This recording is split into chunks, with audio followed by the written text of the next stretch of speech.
स्थान पर मिलें, इसके लिए जयपुर में 20 करोड़ की लागत से कल्याण भवन बन रहा है। इसके लिए भूमि का आवंटन भी हमने कर दिया है, जिससे किसी भी तरह की कोई परेशानी आए, हमारी ऐसी वीरांगनाएं, ऐसे हमारे सैनिक भाई वो आकर के अपनी समस्या का समाधान भी कर सकते हैं और वहाँ अपनी बात भी रख सकते हैं। और उनके लिए हमने स्पेशल सैनिक कल्याण भवन बनवाने का काम हम प्रारंभ कर रहे हैं।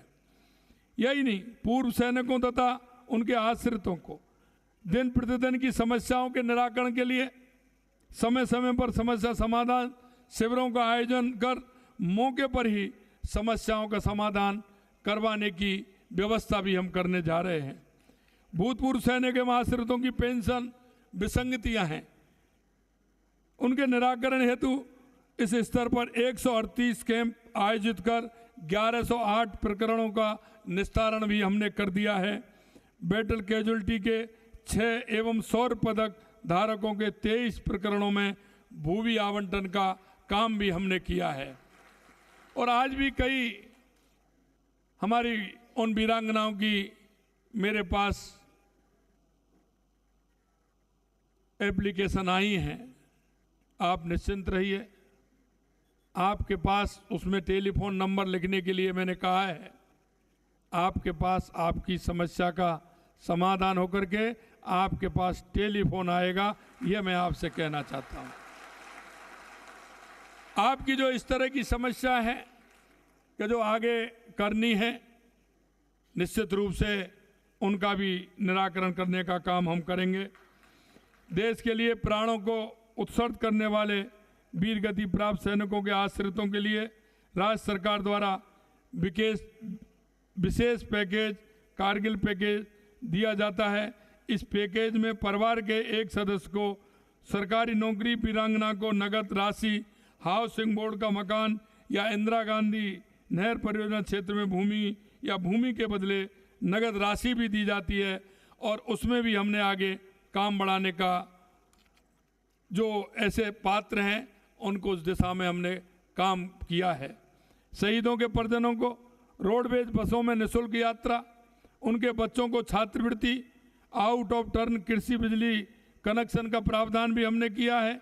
युवाओं का मनोबल बढ़ाने और उन्हें सशस्त्र सेनाओं में भर्ती होने के लिए प्रेरित करने हेतु जयपुर में आर्म्ड फोर्सेस म्यूजियम की स्थापना की जा रही है, जिससे उनको युवाओं को उनका लाभ मिल सके, ये मैं आपसे कहना चाहता हूँ। हमारी सरकार अग्निवीर युवाओं को प्रदेश में पुलिस, आरएससी, जेल प्रहरी और वन रक्षक के पद की नियुक्ति देने का काम भी हमने किया है, उसकी घोषणा भी हम कर चुके हैं। आज के इस कार्यक्रम का उद्देश्य केवल सैनिकों और उनकी वीरांगनाओं के योगदान को याद करना नहीं है, बल्कि ये भी है कि हम सब अपने समाज की उनकी भूमिका के महत्व को समझते हुए हम स्वयं महसूस करें। और मित्रों, मैं कहना चाहता हूँ, हम अपने नागरिक होने का दायित्व भी हमको समझना होगा।